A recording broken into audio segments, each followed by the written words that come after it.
दोस्तों, आपका स्वागत है हमारे चैनल खौफ की दस्तक पर, जहां हर सफर एक कहानी है और हर सड़क के नीचे छुपी है एक अनसुनी दास्तान।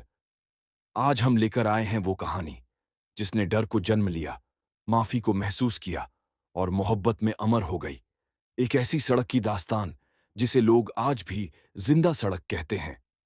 एक सच्चा सफर जो 25 हिस्सों में फैल चुका है, जहां हर रात का सन्नाटा, हर ट्रक की गूंज और हर हवा का झोंका एक पुरानी रूह की कहानी कहता है। तो तैयार हो जाइए, क्योंकि इस सड़क पर जो एक बार चला वो कभी वैसा नहीं लौटता। केवल हमारे चैनल खौफ की दस्तक पर, जहां डर नहीं। रात के ठीक 12 बज रहे थे। मेरे ट्रक का इंजन धीमी आवाज में गड़गड़ा रहा था, जैसे थक गया हो। सड़क पर अंधेरा इतना गहरा था कि हेडलाइट की रोशनी भी जैसे निगल ली जा रही थी। सामने कोलकाता हाईवे फैला हुआ था, लंबा, सुनसान और डरावना। ठंडी हवा में डीजल की गंध और मेरे पसीने की बू मिलकर एक अजीब सी बेचैनी फैला रही थी। मैं, राजेश यादव, पेशे से ट्रक ड्राइवर हूं। 10 साल से इस पेशे में हूं, लेकिन आज जैसी रात कभी नहीं देखी थी।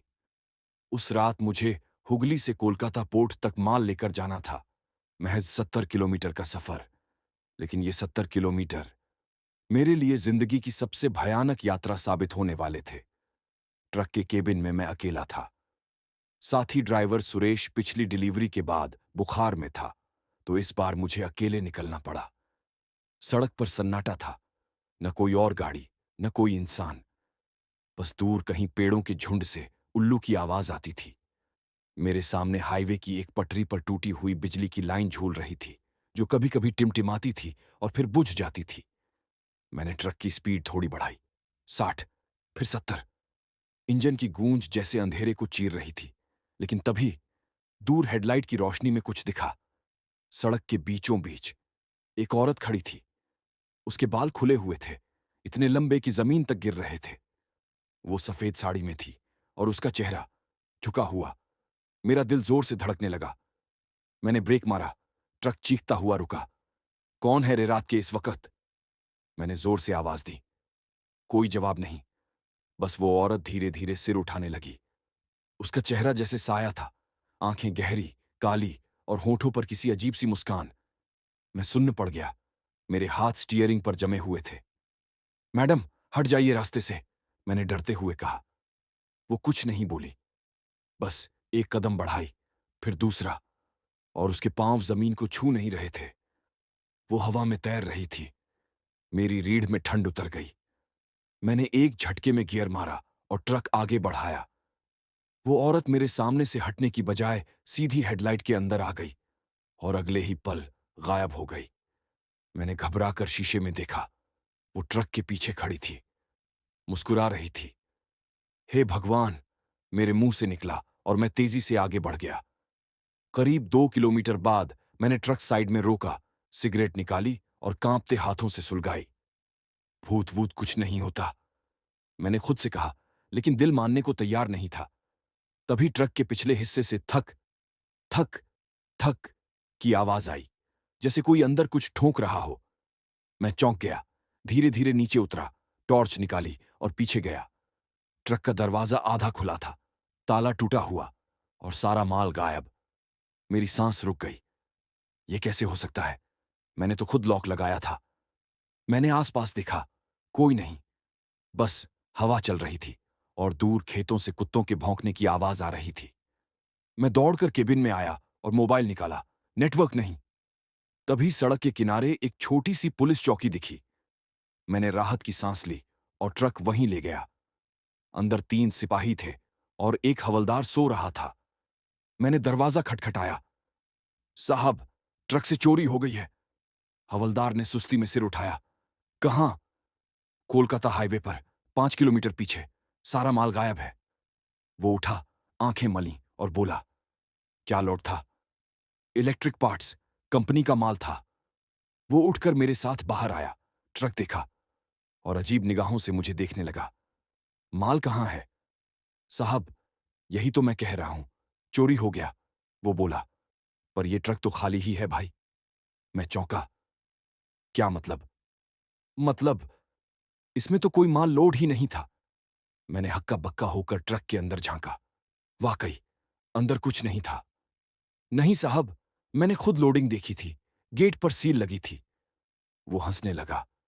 देख भाई, इस हाईवे पर रात में बहुत कुछ होता है। चुड़ैलें, साए और धोखे भी। जो तूने देखा वो असली नहीं था शायद। पर साहब, ज्यादा बोल मत। जा सुबह आना। अभी रात में कोई FIR नहीं होती यहां। मैंने देखा, उसके पीछे वाली दीवार पर पुरानी तस्वीरें टंगी थीं। एक ट्रक उलटा पड़ा हुआ और उसके बगल में वही औरत, सफेद साड़ी में। मेरा गला सूख गया। मैंने पूछा, ये तस्वीर में कौन है? हवलदार बोला, ये औरत 10 साल पहले इसी जगह मरी थी। कहाँ जाता है वो हर साल उसी तारीख को सड़क पर दिखाई देती है, और जिसके ट्रक के पास जाती है उसका माल या जान गायब हो जाती है। मेरे हाथ कांपने लगे। मैंने धीरे से कहा, आज तारीख क्या है साहब? वो बोला, 11 नवंबर। और मुझे याद आया, वो हादसा भी 11 नवंबर को ही हुआ था, जब मेरे भाई का ट्रक इसी रास्ते पर पलट गया था। मेरा सिर चकराने लगा। मैंने ट्रक की तरफ देखा। अब उसकी हेडलाइट अपने आप टिमटिमा रही थी, और शीशे पर किसी ने लाल खून से लिखा था, वो लौट आई है। रात की हवा में अजीब सी गंध थी, जलते हुए रबर और गीली मिट्टी की। पुलिस चौकी से निकलने के बाद मैं कुछ देर वहीं खड़ा रहा। दिल इतनी जोर से धड़क रहा था कि अपनी सांसों की आवाज सुनाई दे रही थी। ट्रक की हेडलाइट अब भी टिमटिमा रही थी, और शीशे पर वो शब्द, वो लौट आई है, खून की तरह चमक रहे थे। मैंने कांपते हुए शीशे पर हाथ फेरा, लेकिन वो मिटा नहीं। बस उंगलियों पर लाल निशान रह गए। ये सपना नहीं हो सकता, मैंने बड़बड़ाया। सिर चकरा रहा था। मैंने पानी की बोतल उठाई, घूंट भरा और सड़क की तरफ देखा। हाईवे पर अब भी सन्नाटा था। बस कहीं दूर किसी ट्रक के हॉर्न की आवाज हवा में तैर रही थी। मुझे याद आया कि मुझे ये डिलीवरी सुबह 6 बजे कोलकाता पोर्ट पर पहुंचना था। अगर मैं देर करता तो कंपनी का बड़ा नुकसान होता, और उससे भी ज्यादा मेरी नौकरी चली जाती। लेकिन ट्रक में तो माल ही नहीं था। मैं कैसे बताता कि ये चोरी नहीं, कुछ और था? मैंने इंजन स्टार्ट किया और ट्रक धीरे धीरे आगे बढ़ाया। सड़क के दोनों ओर पेड़ इतने घने थे कि चांदनी तक जमीन तक नहीं पहुंच पा रही थी। हर कुछ दूरी पर पुराने बिजली के खंभे दिखते, जिन पर टूटी लाइटें लटकी थीं। ऐसा लग रहा था मानो ये सड़क सिर्फ मरे हुए लोगों के लिए बनी हो। मेरे दिमाग में बार बार वो औरत का चेहरा घूम रहा था। वो सफेद साड़ी, हवा में तैरते बाल और वो ठंडी मुस्कान। मुझे याद आया, 10 साल पहले जब मेरे भाई मोहन का ट्रक इसी सड़क पर पलटा था। लोगों ने कहा था कि किसी औरत ने उसे रास्ते में रोका था। वो नहीं रुका और ट्रक खाई में गिर गया। उस रात की तारीख थी 11 नवंबर। मैंने स्टीयरिंग कसकर पकड़ा और बुदबुदाया, अगर तू वहीं है तो आज मैं तुझसे डरने वाला नहीं हूं। घड़ी ने 1:15 सुबह दिखाया। अचानक ट्रक के भीतर से अजीब सी आवाज आई, जैसे किसी ने अंदर से ठकठकाया हो। मैंने साइड में रोका, दरवाजा खोला और नीचे उतरा। पीछे गया। दरवाजा बंद था, पर ताला फिर टूटा हुआ। मैंने टॉर्च जलाई। अंदर अंधेरा था। फर्श पर कुछ पड़ा था, एक लाल साड़ी का टुकड़ा। मेरे पैर जैसे जमीन में धंस गए। पर वो तो सफेद साड़ी में थी, मैंने धीरे से कहा। तभी पीछे से किसी के हंसने की आवाज आई। अब सफेद नहीं रही। मैंने पलट कर देखा, कोई नहीं। सिर्फ हवा चल रही थी और पेड़ हिल रहे थे। मैंने तेजी से ट्रक का दरवाजा बंद किया और गाड़ी को फुल स्पीड में आगे बढ़ाया। अब सड़क पर कोहरा उतर आया था। हेडलाइट मुश्किल से 5 मीटर तक दिखा पा रही थी। रास्ता धुंधला था और मुझे लग रहा था जैसे कोई मेरे साथ बैठा हो। मैंने शीशे में देखा, साइड सीट पर कोई परछाई थी, लंबे बाल, झुका सिर। मैंने तुरंत ब्रेक मारा। सीट खाली थी। हे भगवान! मैंने गहरी सांस ली। दिल अब और नहीं मान रहा था। मुझे किसी ढाबे तक पहुंचना था, लोगों के बीच। मैं अकेला नहीं रहना चाहता था। करीब 10 किलोमीटर बाद एक पुराना ढाबा दिखा, जय मां, तारा ढाबा। मैंने ट्रक साइड में लगाया और अंदर गया। अंदर दो लोग बैठे थे, बूढ़ा ढाबे वाला और उसका लड़का। क्या लोगे ड्राइवर? बूढ़े ने पूछा। चाय, एक मजबूत चाय। मैंने बैठकर सिगरेट जलाई और बोला, बाबा, ये सड़क इतनी सुनसान क्यों है रात में? वो बोला, क्योंकि सब जानते हैं इस सड़क पर रात में एक औरत घूमती है। मैं चौंका। आपने देखा है उसे? वो बोला, हां, 5 साल पहले मेरे बेटे की भी मौत इसी सड़क पर हुई थी। वो भी ट्रक ड्राइवर था। किसी ने बताया उसने रात में किसी औरत को लिफ्ट दी थी और फिर सुबह उसका ट्रक नदी में मिला। मेरे रोंगटे खड़े हो गए। उसका नाम क्या था? मैंने पूछा। मोहन। मैं जड़ हो गया। मोहन यादव? वो बूढ़ा मुझे देखने लगा। हां, तू जानता है उसे? मेरे मुंह से निकला। वो मेरा भाई था। बूढ़ा कुछ देर चुप रहा, फिर धीरे से बोला, तू उसके पीछे आया है ना, उस औरत के पीछे जो उसे ले गई थी। मैंने सिर झुका लिया। उसने आगे कहा, बेटा, आज वही रात है। हर साल इस दिन वो निकलती है। अगर उसने तुझे देख लिया तो वो तेरा भी माल नहीं, जान ले जाएगी। मैंने कांपते हुए पूछा, कौन थी वो? वो बोला, उसका नाम रूहाना था। पहले इसी गांव में रहती थी। ट्रक ड्राइवरों से नफरत करती थी क्योंकि एक ड्राइवर ने उसे ठुकराया था। एक रात वो इस सड़क पर आई और खुद को ट्रक के नीचे फेंक दिया। तब से उसकी आत्मा यहीं भटकती है। मैं चुप रहा। बूढ़े ने मेरी तरफ देखा। जा बेटा, यहां मत रुक। ये सड़क किसी को चैन से नहीं जाने देती। मैंने चाय खत्म की और बाहर निकला। आसमान काला हो चुका था। बादल घिर आए थे। मैंने ट्रक स्टार्ट किया और आगे बढ़ा। घड़ी ने 2:10 AM दिखाया। सड़क पर अब कोहरा और गहराता जा रहा था। फिर अचानक ट्रक का रेडियो अपने आप चालू हो गया। उसमें वही पुराना बंगाली गाना बजने लगा, तुम्हारे लिए मैं। मैंने रेडियो बंद किया। वो फिर अपने आप चालू हो गया और इस बार एक औरत की आवाज आई, राजेश, रुक जाओ। मैंने तुरंत ब्रेक मारा। ट्रक रुकते ही बाहर सन्नाटा छा गया। मैंने खिड़की से झांका। वो औरत खड़ी थी। इस बार उसके बाल गीले थे, साड़ी लाल थी और उसके पैरों से खून टपक रहा था। वो धीरे धीरे आगे बढ़ी और बोली, माल चाहिए ना तुझे? आ ले, यहीं रखा है। उसने हाथ से इशारा किया, सड़क के किनारे पुराने खंडहर की तरफ। मेरे हाथ कांपने लगे, पर मैं उतरा। टॉर्च लेकर उस तरफ बढ़ा। अंदर अंधेरा था।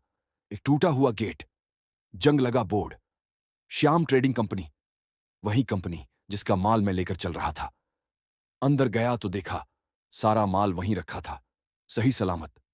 मैं खुश हुआ, लेकिन तभी देखा हर डिब्बे पर लाल रंग से लिखा था, राजेश का हिसाब बाकी है। मैं पीछे मुड़ा। वो औरत वहीं थी, मुस्कुरा रही थी। मेरा माल ले गया तू, अब अपनी बारी। उसने हाथ बढ़ाया और हवा में उसका चेहरा बदलने लगा। वो अब मेरे भाई मोहन के रूप में थी। राजेश, तुझे भी वही रास्ता तय करना है। मेरा गला सूख गया। नहीं, नहीं। मैंने चिल्लाया और भागा। ट्रक की तरफ दौड़ा, इंजन स्टार्ट किया और पूरी रफ्तार से सड़क पर चढ़ा। पीछे देखा, वो औरत हवा में उड़ते हुए मेरे पीछे आ रही थी। उसके बाल चारों ओर लहरा रहे थे और उसकी आंखें अंगारे की तरह जल रही थीं। रूहाना नहीं रुकेगी, वो चीखी। मैंने पूरी ताकत से गाड़ी बढ़ाई। स्पीडोमीटर 100, फिर 110, फिर 120। लेकिन वो अब भी पीछे थी। हेडलाइट में उसका चेहरा दिख रहा था। तभी अचानक सड़क पर पुलिस की जीप दिखी। मैंने हॉर्न बजाया और ट्रक रोक दिया। 3 पुलिस वाले उतरे, वहीं चौकी वाले। अरे, फिर तू? हवलदार चिल्लाया। क्या हुआ अब? मैंने कांपते हुए कहा, वो औरत, वो पीछे थी, वो। उन्होंने पीछे देखा। कुछ नहीं था, सड़क खाली, सिर्फ कोहरा और हवा। तेरा दिमाग खराब है राजेश, हवलदार बोला। जा, चौकी चल। उन्होंने मुझे पकड़कर जीप में बिठा लिया। ट्रक को साइड में खड़ा किया गया। मैंने पीछे देखा। शीशे पर फिर से लिखा था, वो अभी गई नहीं है। सड़क पर धुंध की एक सफेद परत बिछी थी। मैं ट्रक चला रहा था, पर अब दिशा का कोई अंदाज नहीं था। जीपीएस बंद, मोबाइल नेटवर्क गायब। घड़ी ने 4 बजने का इशारा दिया।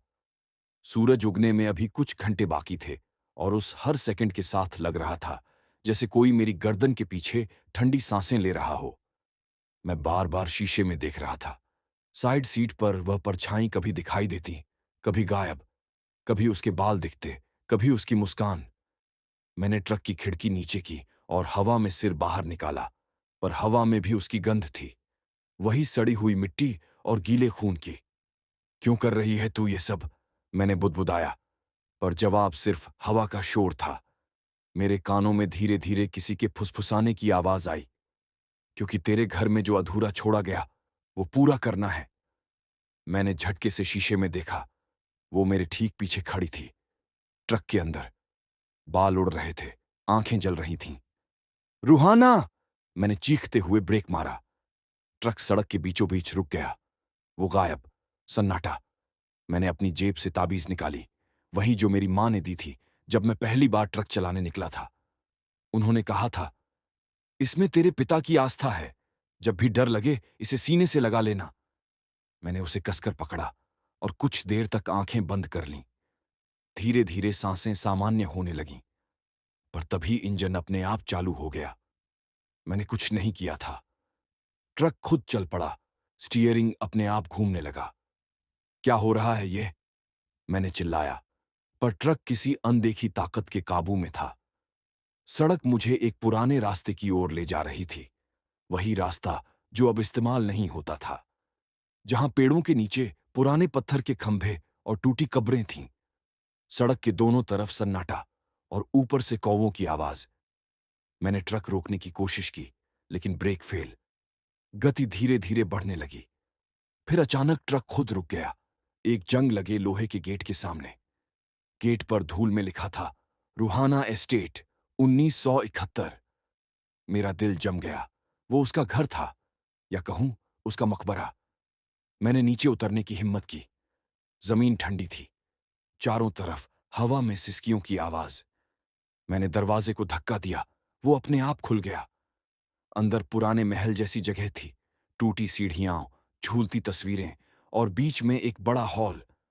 दीवारों पर खून जैसे धब्बे और फर्श पर लाल साड़ी का पल्लू पड़ा था। मैं धीरे धीरे अंदर गया। कमरे में एक बड़ा शीशा था, पुराना और धूल से ढका। मैंने हाथ से धूल पोंछी। शीशे में मैं नहीं, वो दिख रही थी। वो मेरे पीछे खड़ी थी, पर जब पलटकर देखा, कोई नहीं। फिर मैंने शीशे में देखा। इस बार उसके साथ मेरे भाई मोहन भी था। भाई, मैंने कहा, तू जिंदा है? उसने धीमी आवाज में कहा, राजेश, भाग यहां से, वो तुझे नहीं छोड़ेगी। कौन? रूहाना। वो हमारे खून से जुड़ी है। मैंने कांपते हुए पूछा, क्या मतलब? उसने कहा, तेरे पिता ने उसे धोखा दिया था। वो हमारे पिता की रखैल थी और उसी ने खुद को जला लिया था। तब से वो हमारे खानदान के हर बेटे को लेने आती है। मैं अवाक रह गया।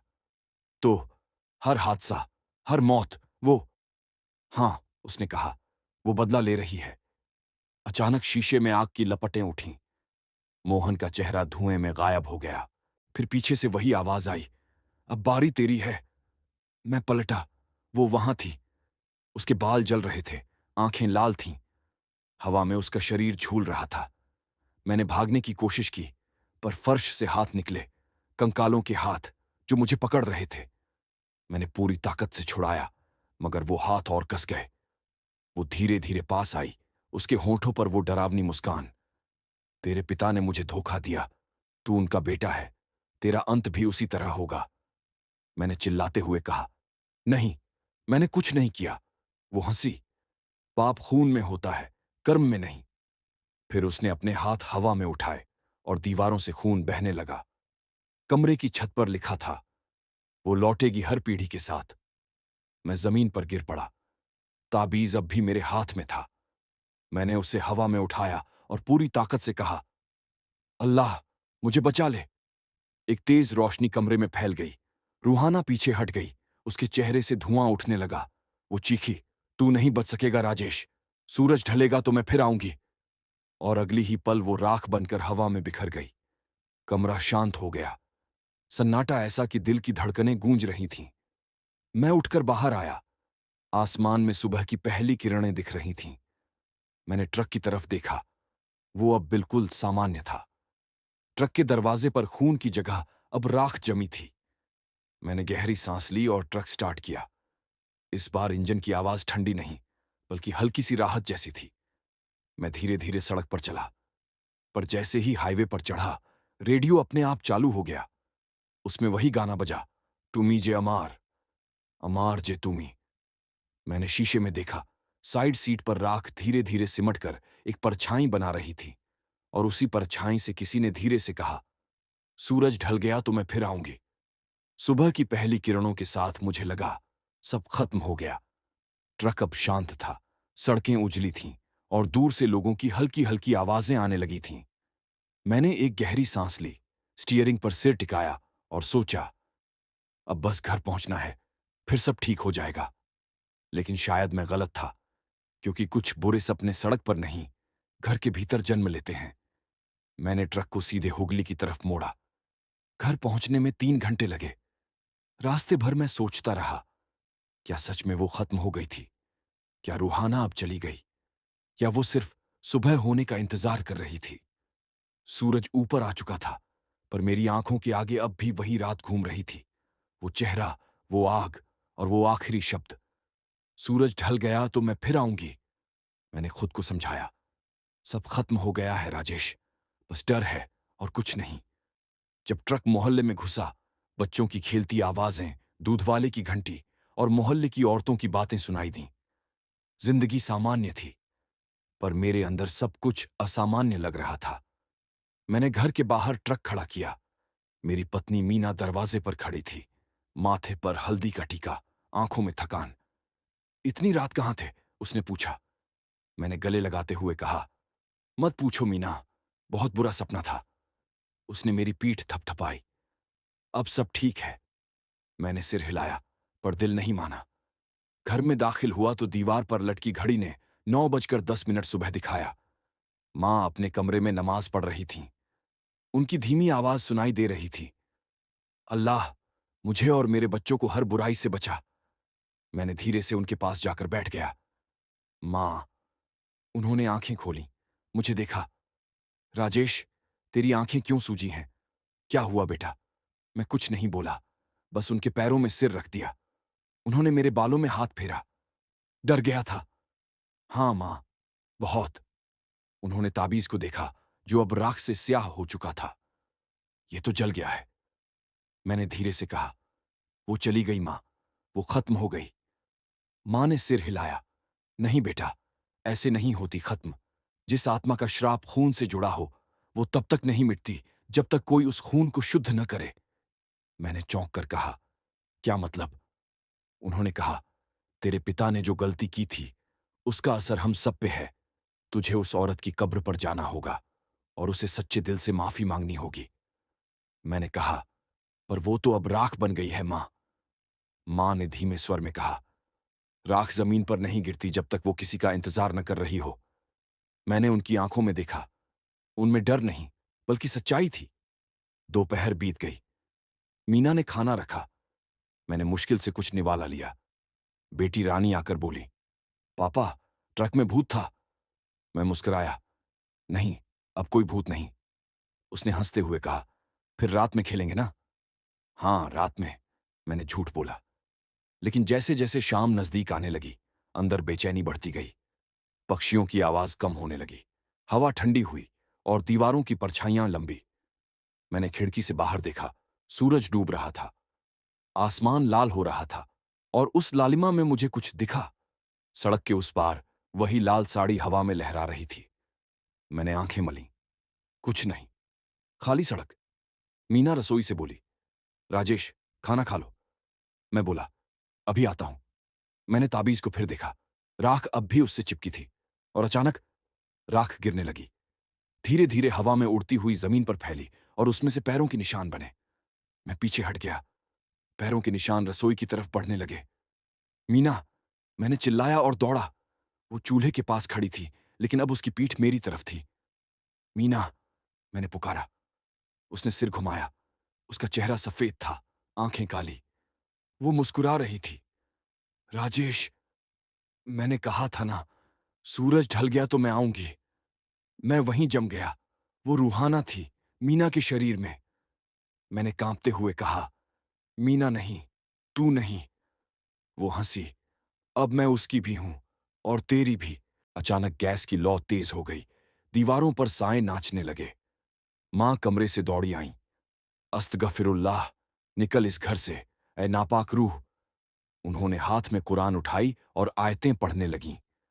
वो औरत चीखने लगी, ये घर मेरा था, मुझे धोखा दिया गया, अब मैं नहीं जाऊंगी। मीना का शरीर कांपने लगा, आंखों से खून बहने लगा। मैं चिल्लाया, रूहाना, छोड़ दे उसे। वो बोली, मुझे मेरा हक चाहिए। कमरा हिलने लगा, बिजली चली गई, चारों तरफ अंधेरा। मां की आवाज गूंज रही थी, ला इलाहा इल्लल्लाह। एक तेज रोशनी फैली। मीना जमीन पर गिर पड़ी। मैंने उसे संभाला। वो होश में थी, पर कमजोर। राजेश, वो चली गई क्या? उसने पूछा। मैंने कहा, हां, शायद। लेकिन तभी दरवाजा अपने आप खुल गया। बाहर ठंडी हवा चली और दीवार पर खून से लिखा था, अब तेरी बेटी की बारी है। मेरा दिल रुक गया। रानी! मैंने चीखते हुए उसके कमरे की ओर दौड़ लगाई। कमरे में रानी अपने खिलौनों से खेल रही थी। खिड़की खुली थी और हवा में उसके खिलौने अपने आप हिल रहे थे। उसने मुस्कुराकर कहा, पापा, आंटी खेलने आई हैं। कौन आंटी? वो लाल साड़ी वाली। मैं चीखा, रानी भाग! पर तभी उसके पीछे से साड़ी का पल्लू लहरा उठा। मैं कमरे में दौड़ा। रानी खिलौनों के बीच बैठी थी, पर उसके चारों ओर हवा जैसे जमी हुई थी। खिड़की खुली थी और लाल पर्दे हवा में लहरा रहे थे। उसने मेरी ओर देखा और मासूमियत से कहा, पापा, आंटी कह रही हैं, वो मुझसे बात करना चाहती हैं। मेरा दिल तेजी से धड़कने लगा। मैंने धीरे से कहा, रानी, कोई आंटी नहीं है यहां। वो बोली, है ना, वो खिड़की के बाहर खड़ी है। मैंने खिड़की की तरफ देखा। वहां कोई नहीं था, लेकिन हवा की ठंडक में किसी की मौजूदगी महसूस हो रही थी। मैंने फौरन खिड़की बंद की और रानी को गोद में उठा लिया। अब तुम अपने कमरे में नहीं, मां के पास रहोगी। वो बोली, पापा, वो कहती हैं कि वो बुरी नहीं है। मैं कांप गया। मैंने बस कहा, कुछ मत बोलो बेटा, बस आंखें बंद करो। मीना कमरे के दरवाजे पर खड़ी थी, थकी, डरी, पर अब पहले जैसी नहीं। उसकी आंखों में एक दृढ़ता थी। राजेश, उसने कहा, वो रानी को कुछ नहीं करेगी। वो चाहती है कि हम उसे सुनें। क्या? मैंने हैरान होकर कहा। हां, मीना बोली, जब वो मेरे अंदर आई थी, मैंने उसकी आवाज सुनी थी। वो रो रही थी। वो कह रही थी कि उसे न्याय नहीं मिला, कि उसे गलत ठहराया गया। शायद इसलिए वो आज तक भटक रही है। मैंने गहरी सांस ली। मतलब, वो बुरी नहीं, मीना बोली। वो पीड़ित है, और जब तक उसे उसकी सच्चाई नहीं मिलेगी, वो जाएगी नहीं। मां भी कमरे में आ गईं। उन्होंने धीरे से कहा, तो फिर हमें वो सच्चाई ढूंढनी होगी। हम सब बैठ गए। कमरा ठंडा था, पर भीतर एक अजीब सा सुकून भी था। मां ने पुराने संदूक से कुछ निकाला, एक पुरानी डायरी। ये तेरे पिता की है, मां बोली। उन्होंने कभी नहीं बताया कि उसमें क्या लिखा है, पर शायद अब वक्त आ गया है कि हम जानें। मैंने कांपते हुए डायरी खोली। पहले कुछ पन्ने सामान्य थे, ट्रक के रूट, हिसाब किताब, सामान की एंट्री। फिर बीच में एक पन्ना ऐसा था जिस पर लाल स्याही से लिखा था, रूहाना। मेरी उंगलियां थम गईं। मां ने कहा, पढ़ बेटा। मैंने पढ़ना शुरू किया। रूहाना, वो इस गांव की सबसे खूबसूरत लड़की थी। मैं उससे प्यार करता था, पर मेरा परिवार इस रिश्ते के खिलाफ था। मैंने वादा किया था कि मैं लौटकर उसे अपने साथ ले जाऊंगा, लेकिन लौटने से पहले मेरी शादी कर दी गई। वो इंतजार करती रही, और फिर एक रात उसने आग लगा ली खुद को। नीचे लिखा था, उसकी मौत के बाद हर साल उसकी परछाई इस सड़क पर दिखती है। वो मुझे नहीं, मेरे खून को सजा देगी। डायरी के आखिरी पन्ने पर कुछ और लिखा था, अगर कोई मेरे वंश का आदमी ये पढ़ रहा है, तो वो रूहाना की कब्र पर जाकर उससे माफी मांगे। कहना कि अब कोई वादा अधूरा नहीं रहेगा। मां ने मेरी तरफ देखा। बेटा, अब वक्त है उस अधूरे वादे को पूरा करने का। मीना ने मेरा हाथ पकड़ा। हम सब चलेंगे। मैंने ट्रक तैयार किया, रानी को मां की गोद में बिठाया। रात फिर उतर आई थी। हवा में वही ठंडक लौट आई थी, पर इस बार डर नहीं, इरादा था। हम उसी सड़क की ओर निकले, कोलकाता हाईवे, जहां सब शुरू हुआ था। घड़ी ने 12 बजाए। वही कोहरा, वही सुनसान सड़क, ट्रक की हेडलाइट के पार वही जंगल। हम पुराने रास्ते पर पहुंचे, जहां रूहाना एस्टेट था। अब वहां सिर्फ राख थी, लेकिन बीच में एक कब्र जैसी जगह बनी थी जिस पर कोई नाम नहीं था। माँ ने कुरान की आयतें पढ़ीं, मीना ने मोमबत्ती जलाई। मैं कब्र के पास बैठ गया और धीरे धीरे बोला, रूहाना, तेरे साथ जो हुआ वो अन्याय था। मैं उसके खून का हूं जिसने तुझे अधूरा छोड़ा, लेकिन मैं तुझे माफी मांगने आया हूं। हवा रुक गई, पेड़ स्थिर हो गए, फिर धीरे धीरे राख हिलने लगी। कब्र के ऊपर से एक हल्की सी सफेद परछाई उठी। वही चेहरा, वही आंखें, पर अब उनमें आग नहीं थी। उसने मेरी तरफ देखा। क्या सच में माफी मांगने आए हो? उसने फुसफुसाया। मैंने सिर झुका लिया। हाँ, और तेरे लिए दुआ करने। उसने आहिस्ता से कहा, मुझे अब दर्द नहीं चाहिए, बस सुकून। मीना ने कहा, तेरे लिए जगह है ऊपर, अब जा। हवा में धीमी चमक फैलने लगी। वो परछाई धीरे धीरे आसमान की ओर उठी। उसके चेहरे पर मुस्कान आई और फिर एक हल्की सी रोशनी के साथ वो गायब हो गई। कब्र के ऊपर मोमबत्ती की लौ अपने आप बूझी और रात का सन्नाटा जैसे किसी गहरी थकान के बाद चैन में बदल गया। मैंने मां की तरफ देखा। उनकी आंखों में आंसू थे, लेकिन चेहरे पर शांति। मीना ने कहा, अब वो नहीं लौटेगी। मैंने सिर झुकाकर कहा, अब शायद कोलकाता हाईवे फिर से सिर्फ सड़क रह जाएगी। डर नहीं। ट्रक वापस सड़क पर आया। इस बार हवा ठंडी थी, लेकिन डर की जगह सुकून था। रानी ने मेरी गोद में सिर रखा और कहा, पापा, अब वो आंटी नहीं आएंगी ना? मैंने मुस्कुराकर कहा, नहीं बेटा, अब वो सो गई हैं, हमेशा के लिए। सूरज उगने लगा था। उसकी रोशनी में सड़क पर वो खून से लिखा निशान अब मिट चुका था। ट्रक आगे बढ़ता गया और पीछे कोलकाता हाईवे पर सिर्फ एक मोमबत्ती की बुझी राख रह गई, जो हवा में मिलकर हमेशा के लिए खामोश हो गई। 5 साल बीत चुके थे। कोलकाता हाईवे अब पहले जैसा सुनसान न रहा।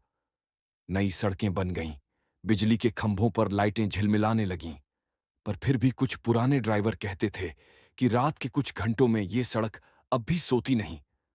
मैं अब राजेश नहीं था। मेरा नाम शमशेर अली था। नया ड्राइवर, नई रूट पर, और इस रूट के लिए पहली बार निकल रहा था। कंपनी की गाड़ी भारी थी, लोहा और पार्ट्स भरे थे। मंजिल हुगली से हावड़ा पोर्ट। सामान्य सफर था, पर जिस रात मैं निकला, उस रात सड़क कुछ अलग लग रही थी। हवा अजीब ठंडी थी। सड़क के किनारे पेड़ ऐसे हिल रहे थे जैसे किसी ने अभी अभी उनके बीच से गुजर किया हो। और सबसे अजीब बात, हर कुछ मिनट बाद रेडियो अपने आप चालू हो जाता और वही पुराना गाना बजता, टूमी जे अमार, अमर जे तुमी। मैं मुस्कुराया। पुरानी फ्रीक्वेंसी होगी, मैंने सोचा, पर दिल में हल्का सा झटका भी था, क्योंकि पिता बताया करते थे, उस गाने से संबंधित कहानी कोलकाता हाईवे की है। मैंने गाड़ी धीमी की, सिगरेट सुलगाई और खिड़की से बाहर हवा में धुआं उड़ा दिया। चारों तरफ शांति, बस सड़क की लंबी काली लकीर और मेरे ट्रक की गूंज। तभी अचानक हेडलाइट की रोशनी में कुछ दिखा। एक छोटा सा पत्थर, और उस पर लिखा था, रूहाना 1971। मैंने ब्रेक मारा। दिल धड़कने लगा। नाम तो कुछ सुना सा लगता है। मैं नीचे उतरा, पत्थर को हाथ लगाया। ठंडा था, जैसे अभी अभी पानी से निकाला गया हो। और जैसे ही हाथ लगाया, पीछे से किसी ने धीरे से कहा, अब तू आ गया। मैं झटके से मुड़ा। कोई नहीं, सड़क खाली, बस एक पुराना पेड़ जिसकी शाखों पर कौवे बैठे थे। मैंने सोचा शायद भ्रम है और ट्रक में लौट आया, पर जैसे ही गियर डाला, पीछे की सीट से किसी के बैठने की आवाज आई। ट्रक हल्का सा झटका खाकर नीचे झुका। मैंने आईने में देखा, धुंध के बीच एक परछाई। बाल हवा में हिल रहे थे। मैंने जल्दी से आईना घुमा दिया और दिल की धड़कन सुनने लगा। कुछ पलों तक कुछ नहीं हुआ। फिर रेडियो फिर अपने आप चालू हो गया। इस बार गाने की जगह एक महिला की आवाज आई। मैं अब नहीं रहती यहां, लेकिन कभी कभी सड़क याद करती है मुझे। मैं जम गया। कौन है? रेडियो चुप। फिर धीरे धीरे आवाज आई, जिसने मुझे शांति दी, मैं उसे आशीर्वाद देती हूं, लेकिन इस सड़क का हर ड्राइवर अब मेरा अतिथि है। अचानक ट्रक के सामने लाल रोशनी चमकी। सड़क के किनारे एक छोटी सी मोमबत्ती जल रही थी। वही जगह जहां राजेश ने वर्षों पहले माफी मांगी थी। उसके चारों तरफ अब छोटे छोटे फूल खिले थे। मैंने ब्रेक लगाया, नीचे उतरा। मोमबत्ती के पास एक पुराना ताबीज पड़ा था, धूल से भरा, पर अब भी चमक रखा था। मैंने उसे उठाया और अचानक कानों में किसी की धीमी हंसी गूंजी। अब ये सड़क डर नहीं, दुआ देती है। मैंने हाथ जोड़कर कहा, अगर तेरी रूह यहीं है तो तुझे सलाम, अब कोई तेरे नाम से नहीं डरेगा। हवा शांत हो गई। सड़क पर सुबह की पहली रोशनी फैली। ट्रक के इंजन की आवाज धीरे धीरे फिर सामान्य हो गई। मैंने पीछे देखा। आईने में अब कोई परछाई नहीं थी, बस एक धुंधली सी रोशनी जो धीरे धीरे आसमान में गायब हो गई। उस दिन के बाद कभी किसी ड्राइवर ने कोलकाता हाईवे पर किसी चुड़ैल, किसी परछाई या किसी भूत की बात न की। अब वो सड़क फिर सिर्फ एक सड़क रह गई। पर जो रात को ध्यान से सुनता है, कहते हैं कि कभी कभी एक पुराना गाना धीरे से बज उठता है, तुमी जे अमार, अमार जे तुमी। और वो गाना डर नहीं, शांति लाता है। समय बीत गया, सालों गुजर गए। कोलकाता हाईवे अब शहर की नई पहचान बन चुका था। चौड़ी सड़कें, नियन लाइटें और ट्रकों की लंबी कतारें। अब कोई उस सड़क पर भूतों या आत्माओं की बात नहीं करता था। लोग कहते थे, अब वो सब पुरानी बातें हैं। पर सच्चाई ये थी, कुछ कहानियां मिटती नहीं, बस सो जाती हैं। उस रात मैं, शमशेर अली, वही ट्रक लेकर दोबारा उसी रूट पर था, हावड़ा पोर्ट से हुगली तक। अब मेरे बालों में सफेदी थी और साथ में एक नया लड़का था, सोनू, नौजवान, डर से अनजान। उस्ताद, सोनू ने कहा, सुना है इस सड़क पर पहले किसी चुड़ैल का किस्सा था। मैंने मुस्कुराते हुए कहा, थी, पर अब वो सो चुकी है। मतलब सच था। मैंने स्टीयरिंग पर नजर टिकाए कहा, हर अफवाह में थोड़ा सच छुपा होता है बेटा। रात साफ थी, आसमान तारों से भरा। हम गाड़ी धीरे धीरे चला रहे थे। सड़क के दोनों तरफ अब नई इमारतें थीं, लेकिन कुछ जगहें अब भी वीरान, जैसे समय वहां थम गया हो। करीब 2 बजे का वक्त था। सोनू ने कहा, उस्ताद, जरा गाना लगाऊं? मैंने हंसकर कहा, लगा दे। उसने रेडियो चालू किया। कुछ सेकंड सन्नाटा, फिर खड़खड़ की आवाज, और अचानक बज उठा, तुमी जे अमार, अमार जे तुमी। मेरा हाथ स्टीयरिंग पर रुक गया। दिल धड़क उठा।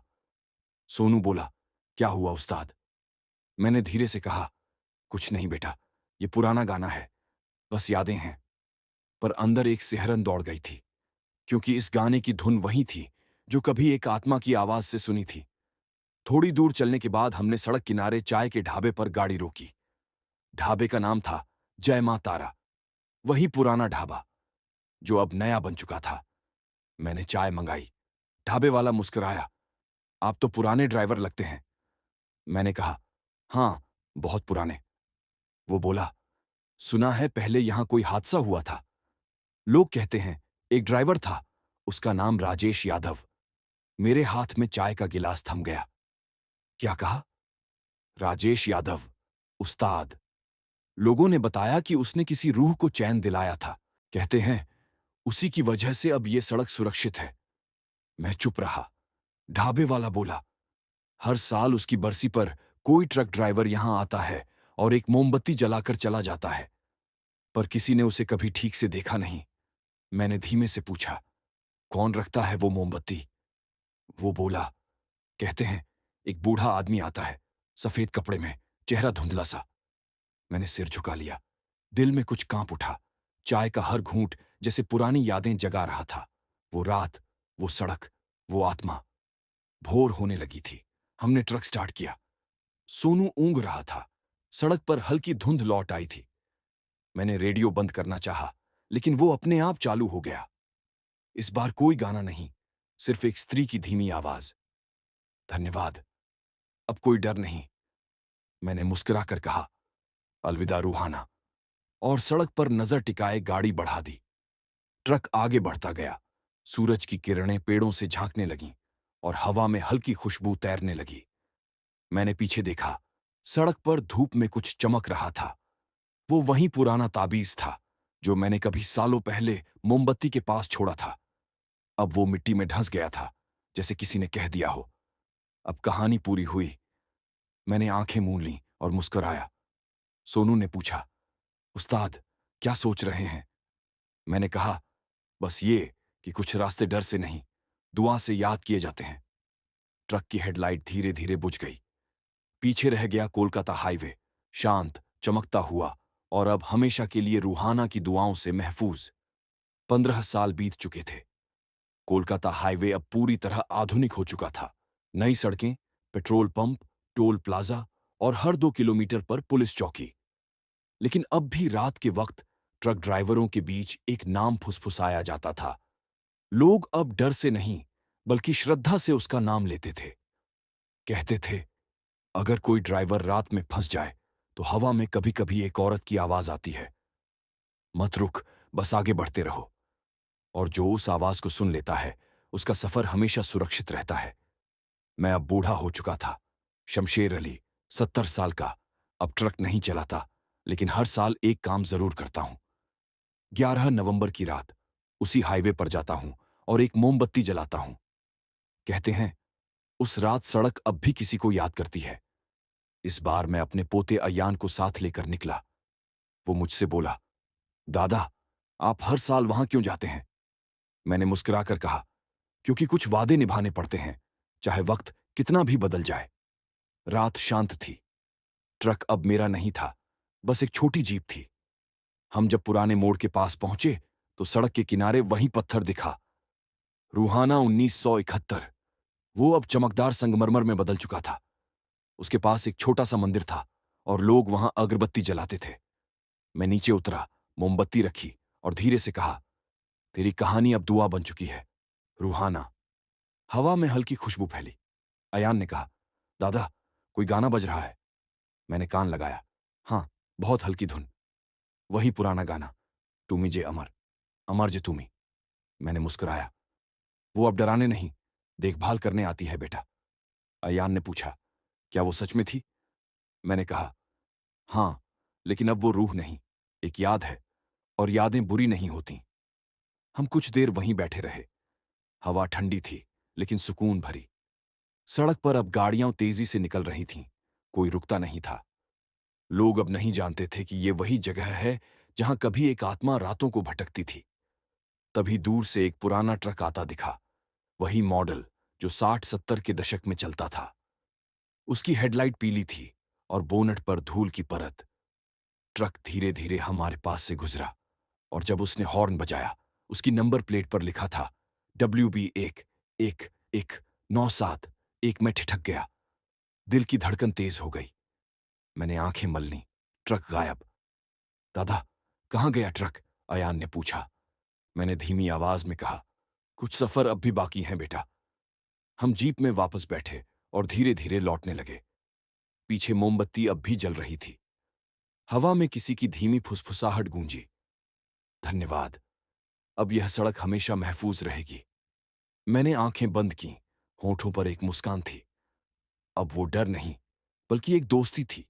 एक आत्मा और एक ड्राइवर के बीच की दोस्ती, जो वक्त को भी पार कर चुकी थी। सड़क के दोनों ओर सुबह की किरणें फैलने लगीं।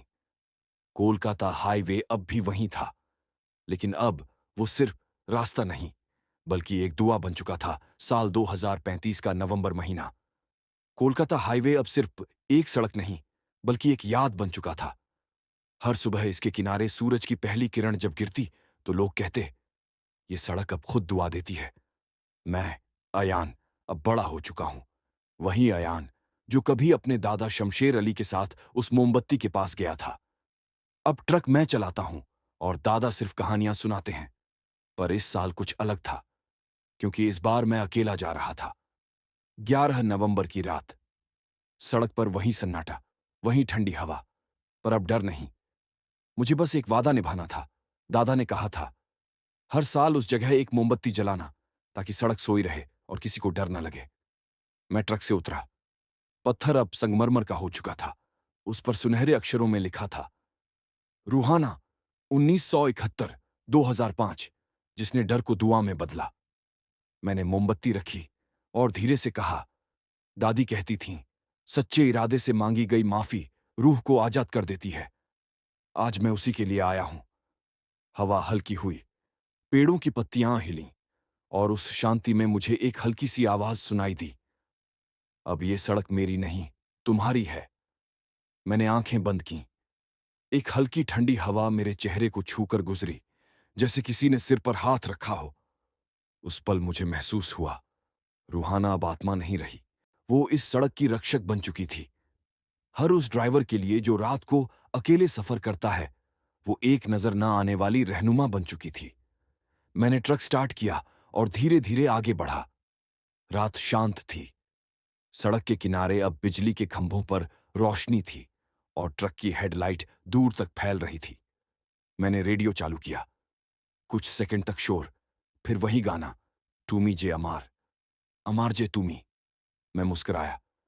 इस बार वो गाना डरावना नहीं था। वो किसी दोस्त की तरह लग रहा था, जो हर मोड़ पर मेरे साथ चल रहा था। मैंने सड़क की तरफ देखा। हर जगह रोशनी, हर तरफ शांति। कोलकाता हाईवे अब डर की जगह उम्मीद की मिसाल बन चुका था। सुबह की पहली किरण जैसे ही ट्रक की विंडशील्ड पर पड़ी, मैंने महसूस किया कि ये कहानी अब पूरी हो गई। पर हर सफर की तरह इस कहानी का भी एक अंत नहीं, बस ठहराव था। मैंने आसमान की ओर देखा और कहा, धन्यवाद रूहाना, तूने डर को दुआ बना दिया। ट्रक आगे बढ़ गया और पीछे सड़क पर वो मोमबत्ती की लौ धीरे धीरे बुझी नहीं, बल्कि सूरज की रोशनी में घुलकर हमेशा के लिए अमर हो गई। 20 साल बीत चुके थे। अब साल 2055 चल रहा था। कोलकाता हाईवे अब पूरी तरह बदल चुका था। 4 लेन की चिकनी सड़क, साइड में फ्लाईओवर, टोल गेट पर इलेक्ट्रॉनिक बोर्ड और सैकड़ों गाड़ियां हर घंटे दौड़ती। कहते हैं अब यह देश की सबसे सुरक्षित सड़क है, लेकिन सच्चाई यह है, कुछ चीजें सिर्फ सोती हैं, खत्म नहीं होती। मैं, अयान, अब बूढ़ा हो चुका था। मेरे बेटे रफीक ने अब ड्राइविंग शुरू की थी। उसके अंदर वही जुनून, वही सड़क का खून, वही ट्रक का शोर। हर बार जब वो सड़क पर निकलता, मैं खिड़की से उसे जाते देखता और अंदर कहीं डरता भी। इस साल 11 नवंबर की रात फिर आई। वही तारीख, वही रात जब सब कुछ कभी शुरू हुआ था। रफीक ने कहा, अब्बा, आज मैं अकेले जाऊंगा उस सड़क पर। अब डर का जमाना नहीं। मैंने कहा, सावधान रहना बेटे, ये सड़क अब भी यादें रखती है। वो हंसा, आप पुरानी बातों में यकीन करते हैं। रात के 11 बजे वो निकला। उसकी गाड़ी चमकदार, नई और ऑटोमेटिक थी, पर सड़क वही थी। कोलकाता हाईवे, शांत, लंबा और रात में अब भी अजीब सी ठंडी हवा लिए। पहला 1 घंटा सब ठीक रहा। रेडियो पर नए गाने बज रहे थे। वो मुस्कुराता हुआ गाड़ी चला रहा था। फिर ठीक 12 बजकर 1 मिनट पर रेडियो अपने आप बंद हो गया। डैशबोर्ड की लाइट्स झिलमिलाने लगीं और सामने सड़क पर कोहरे में किसी की परछाई। रफीक ने ब्रेक मारा। गाड़ी थम गई। वो परछाई धीरे धीरे साफ हुई। वो एक औरत थी, सफेद कपड़ों में नहीं, बल्कि हल्के लाल साड़ी में। चेहरा झुका हुआ, बाल खुले हुए। रफीक ने शीशे से देखा, फिर बाहर उतरा। कौन हैं आप, इतनी रात को यहां? वो कुछ नहीं बोली, सिर्फ सिर उठाया और कहा, क्या तू भी अयान का खून है? रफीक सन्न रह गया। आप मेरे अब्बा को जानती हैं? वो मुस्कुराई, जानती नहीं, इंतजार करती हूं। अचानक ट्रक के पीछे से तेज हवा चली। रेडियो अपने आप चालू हो गया और उसमें वही गाना बजने लगा, तुमी जे अमार, अमार जे तुमी। रफीक का चेहरा पीला पड़ गया। उसने कांपती आवाज में कहा, आप रूहाना हैं? वो बोली, नहीं बेटा, मैं उसकी याद हूं। वो जा चुकी है, पर कुछ वादे अभी बाकी हैं। कौन से वादे? वो बोली, उसने कहा था, जब कोई ड्राइवर डर में नहीं, प्यार में मेरा नाम लेगा, तो मैं फिर लौटूंगी, लेकिन दुआ नहीं, रहस्य बनकर। हवा और ठंडी हो गई। सड़क के दोनों तरफ लाइटें झिलमिलाने लगीं। वो औरत धीरे धीरे धुएं में बदलने लगी और सिर्फ एक आवाज आई, अब मेरी कहानी अधूरी नहीं, पर तुम्हारी शुरू होती है। रफीक ने चारों तरफ देखा, कुछ नहीं, सिर्फ सड़क, हवा और कोहरा। वो डर के मारे गाड़ी में वापस आया और पूरी स्पीड से घर लौटा। सुबह जब वो पहुंचा, मैं दरवाजे पर खड़ा था। उसकी हालत देखकर सब समझ गया। वो बोला, अब्बा, मैंने उसे देखा। मैंने शांत स्वर में कहा, मालूम था, आज उसकी पुकार फिर आएगी। मैंने आसमान की तरफ देखा। सूरज उग रहा था। सड़क सुनहरी रोशनी में नहा रही थी और हवा में वही हल्की सी खुशबू तैर रही थी जो पहले सिर्फ डर के वक्त आती थी। मैंने कहा, अब वो चुड़ैल नहीं, अब वो इस सड़क की रूह है। जो हर उस ड्राइवर को राह दिखाती है जो सही दिल से सफर करता है। रफीक ने कहा, मतलब वो वापस आ गई? मैंने मुस्कुराकर कहा, हाँ बेटे, पर इस बार डराने नहीं, देखभाल करने। और उस दिन के बाद हर 11 नवंबर को जब घड़ी 12 बजाती तो कोलकाता हाईवे पर एक लाल साड़ी वाली औरत हवा में झिलमिलाती दिखती। ना किसी को नुकसान पहुंचाती, ना किसी को डराती, बस धीरे से फुसफुसाती, धीरे चलो, रास्ता लंबा है। रात बीत चुकी थी। सूरज की किरणें जब कोलकाता हाईवे की डामर पर पड़ीं तो वो सड़क किसी पुराने जख्म की तरह चमक उठी। मैं, रफीक, अब भी गाड़ी के बोनट पर बैठा था। नींद आंखों में थी, लेकिन दिल में बेचैनी। कल जो हुआ वो सपना नहीं था, वो हकीकत थी। मैंने उसे देखा था, वो औरत, वो परछाई, वो आवाज।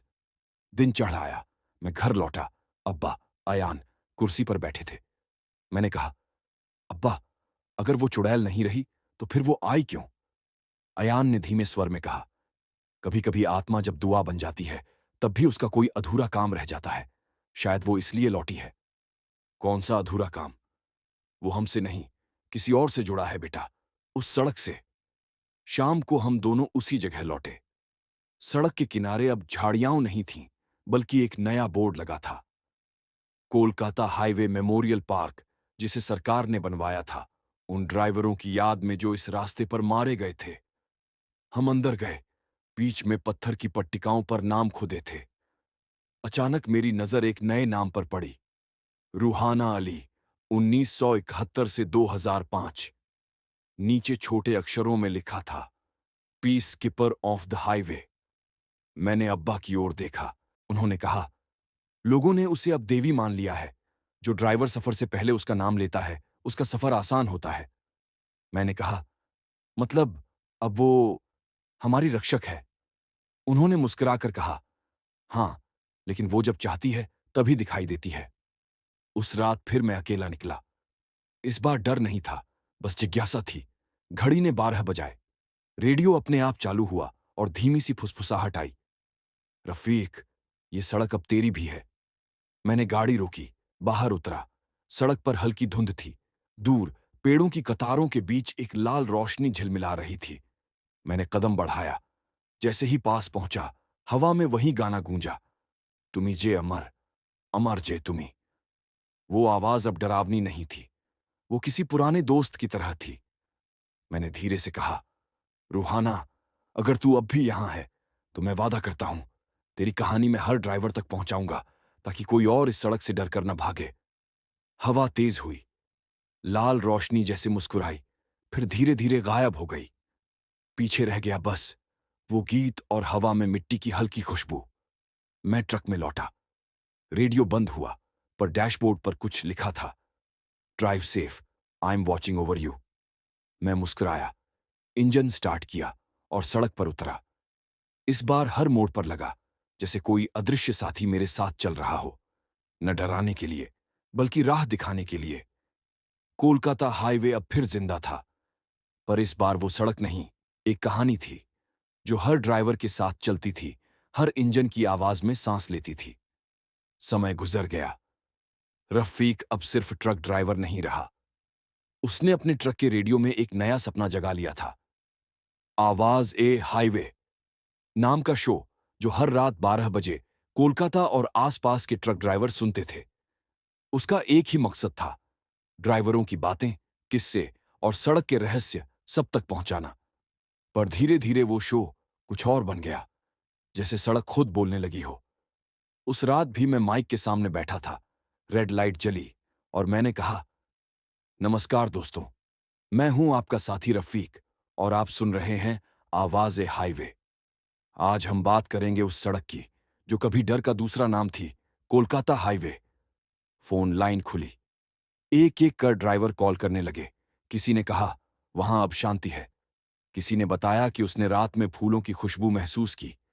किसी ने कहा, उसने लाल साड़ी वाली परछाई देखी जो ट्रक के पास से गुजर गई। पर हर ड्राइवर का लहजा शांत था। किसी में डर नहीं, बस अचरज। घड़ी ने 12 बजकर 33 मिनट बजाए। लाइन पर एक अजीब कॉल आई, आवाज धीमी पर साफ, रफीक। मैं ठिठक गया। कौन? आवाज बोली, क्या तुझे याद नहीं, तूने वादा किया था मेरी कहानी सब तक पहुंचाने का। दिल की धड़कन बढ़ी। रूहाना, आवाज हल्के से मुस्कुराई। अब मेरा नाम मत लो। अब मैं सिर्फ सड़क हूं, हर इंजन की गूंज में हूं, हर पहिए की आवाज में। मैं चुप रहा। रेड लाइट अब भी जल रही थी। वो बोली, इस शो को बंद मत करना। जब तक कोई इस सड़क पर सफर कर रहा है, मेरी कहानी चलती रहनी चाहिए। लाइन कट गई। रेडियो शांत। कुछ देर तक कमरे में सन्नाटा। फिर बाहर से ट्रक के हॉर्न की आवाज आई, लंबी, साफ और किसी परिचित सी धुन में। मैं मुस्कुराया, माइक उठाया और कहा, दोस्तों, ये आवाज शायद आपको सड़क से आई लगे, लेकिन असल में ये उस आत्मा का सलाम है जिसने इस रास्ते को शांति दी। याद रखना, अगर कभी रात में हवा में कोई गाना सुनो तो डरना मत, वो तुम्हारी रखवाली कर रही है। रेडियो की लाइट झिलमिलाई। डैशबोर्ड पर लिखा आया, ड्राइव सेफ ऑलवेज। मैंने गहरी सांस ली। बाहर सड़क पर हल्की हवा चली। पेड़ों की पत्तियां हिलीं, जैसे किसी ने धीरे से कहा, धन्यवाद। मैंने आसमान की तरफ देखा और माइक पर आखिरी शब्द बोले, दोस्तों, ये थी कोलकाता हाईवे की कहानी। अब जब भी इस सड़क से गुजरो, मुस्कुराना मत भूलना, क्योंकि कोई ना कोई तुम्हें देख रहा है, खामोशी से, मोहब्बत से। साउंड बंद हुआ, लाइट बुझी, पर कमरे में वही पुराना गाना गूंज उठा, तुमी जे अमार, अमार जे तुमी, साल 2060। कोलकाता हाईवे अब राष्ट्रीय सड़क संख्या 1 कहलाती है। हर दिन हजारों ट्रक, बसें और कारें इस रास्ते से गुजरती हैं। लोग अब इसे सिर्फ रास्ता नहीं, एक दास्तान मानते हैं। मैं, रफीक, अब बूढ़ा हो चुका हूं। मेरे रेडियो शो आवाज़े हाईवे को 20 साल हो चुके हैं। अब ये सिर्फ एक रेडियो शो नहीं, बल्कि हर ड्राइवर के दिल की आवाज बन चुका है। हर साल 11 नवंबर को जब घड़ी 12 बजाती है, तो मैं वही कहानी सुनाता हूं, रूहाना की, राजेश यादव की और उस सड़क की जिसने डर को दुआ में बदल दिया। आज की रात भी वैसी ही थी।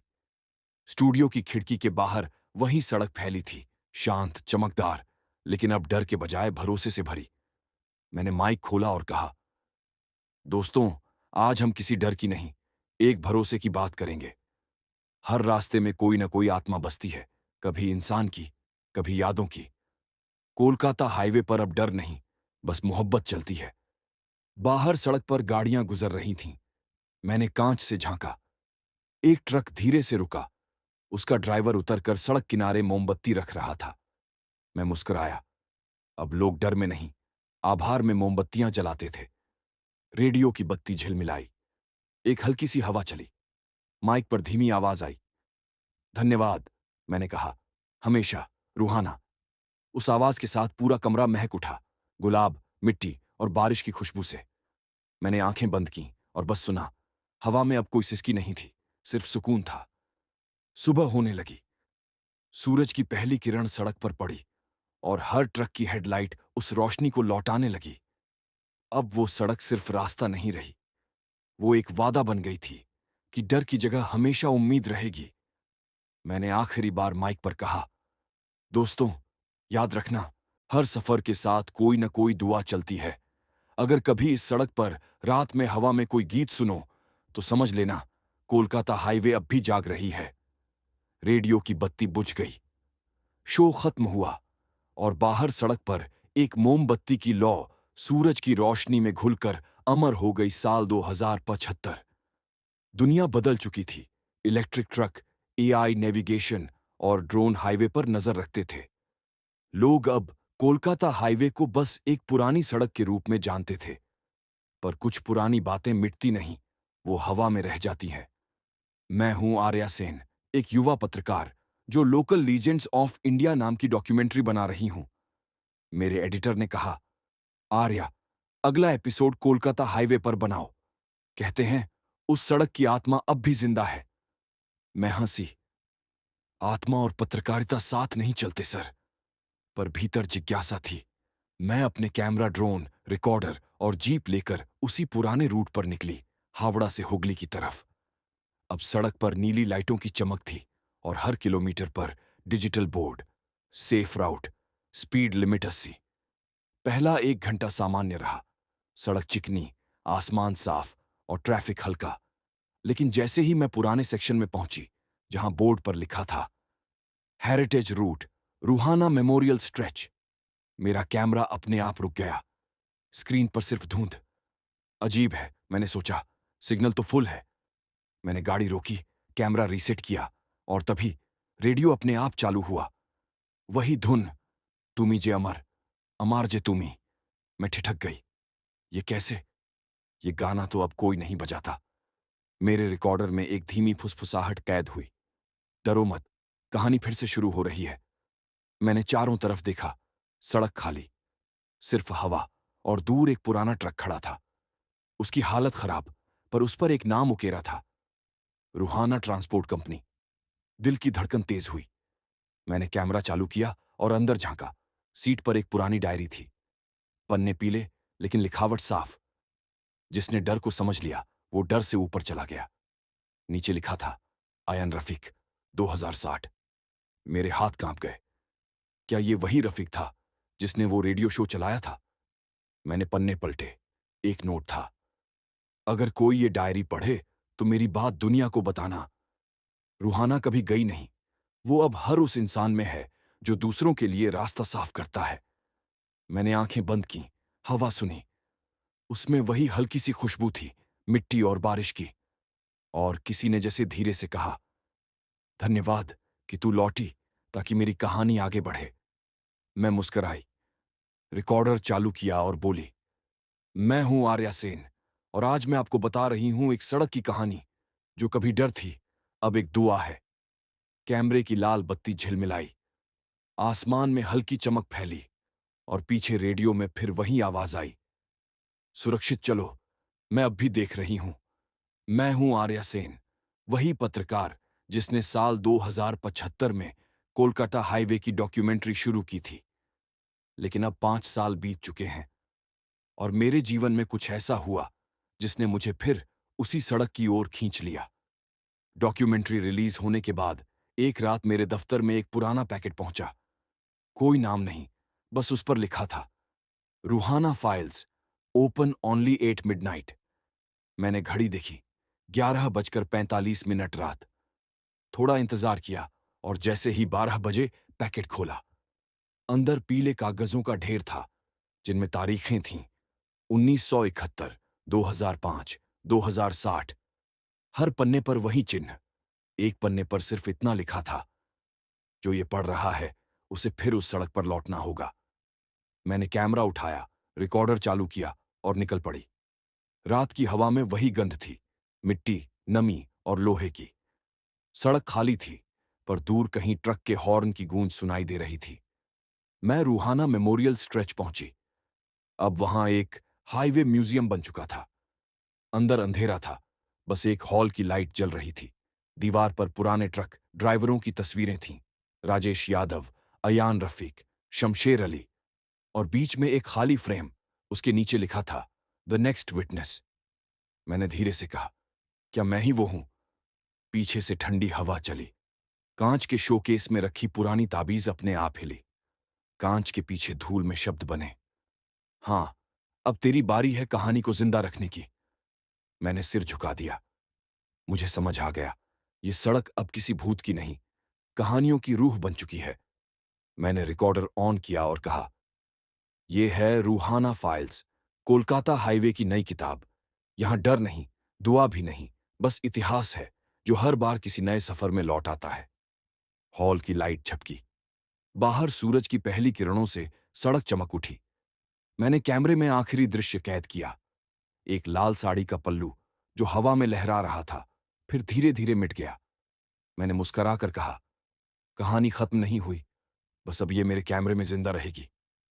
आर्या सेन अब रूहाना फाइल्स नाम का पॉडकास्ट चलाती थी। हर हफ्ते वो उस सड़क की पुरानी रिपोर्टों और ड्राइवरों की यादों पर एपिसोड बनाती थी। लेकिन एक दिन उसके इनबॉक्स में एक वॉइस मेल आया, मेरा नाम ब्रिजमोहन है। मेरे दादा 2025 में कोलकाता हाईवे पर गायब हुए थे। पुलिस ने कहा, हादसा था, पर ट्रक और शरीर कभी नहीं मिले। मैं सच जानना चाहता हूं, क्या तुम मदद करोगी? आर्या के भीतर वही पुरानी सिहरन लौटी। वो उस सड़क की आखिरी गवाह थी, और अब उसे लगता था कहानी फिर बुला रही है। वो रात में हाईवे पर निकली। सड़क अब और भी चमकीली थी, किनारे नए टोल गेट, पर हवा में वही पुरानी नमी। वो उसी जगह पहुंची जहां पुराने जमाने में जय मां तारा ढाबा था। अब वहां ड्राइवर क्लब कैफे था। अंदर बूढ़ा मैनेजर बैठा था। आर्या ने पूछा, क्या आप इस सड़क के पुराने हादसों के बारे में जानते हैं? वो बोला, हाँ मैम, पर अब सब सिस्टम में है, कोई रहस्य नहीं बचा। आर्या मुस्कुराई। रहस्य मिटता नहीं, बस फाइलों में दब जाता है। उसने अपना कैमरा चालू किया। पुराने पुल के पास पहुंचते ही हवा में हल्की गूंज सुनाई दी।